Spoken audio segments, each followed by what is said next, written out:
एक बात मेरी सुनते जाइएगा और उसको याद रखिएगा कि इस देश को सुधारना है तो सिर्फ दो लोगों को सुधारना होगा। एक वो जो वोट देता है और एक वो जो वोट लेता है।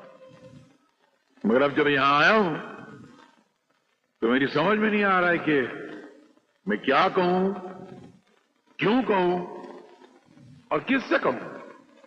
इस भीड़ से कहूं जो 24 घंटे भेड़ बकरियों की तरह डरी और सहमी रहती है,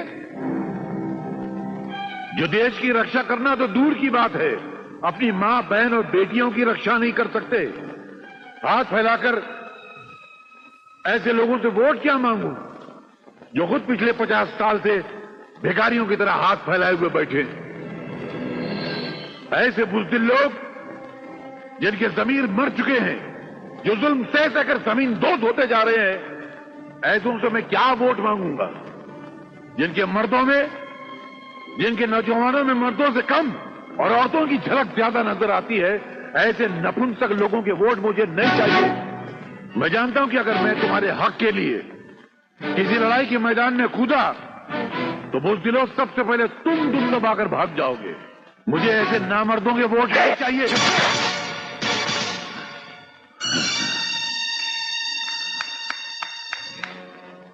शाबाश, यही चाहता था मैं।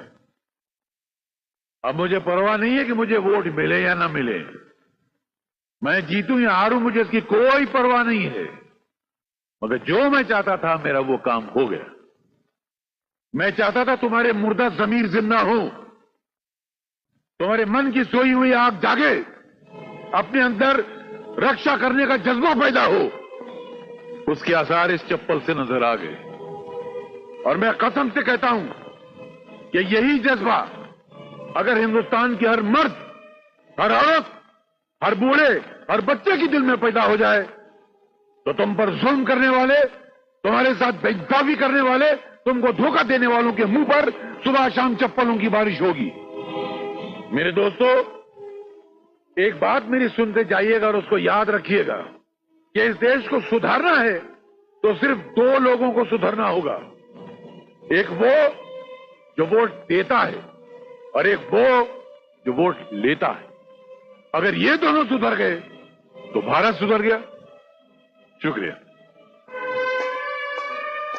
साहब, मुझे माफ कर दो। अरे अरे, कोई बात नहीं बेटा, कोई बात नहीं। और जिंदगी में हाथ जोड़ना, सर झुकाना, ये बंद कर दो। लोगों ने बहुत फायदा उठा लिया इसका। नहीं, मन में जो आज आग भड़की थे ना, उसको बुझने नहीं देना। जी नहीं। ये मेरा कर्ज है तुम्हारे ऊपर। हाँ। और ये तोहफा ले जाओ अपना।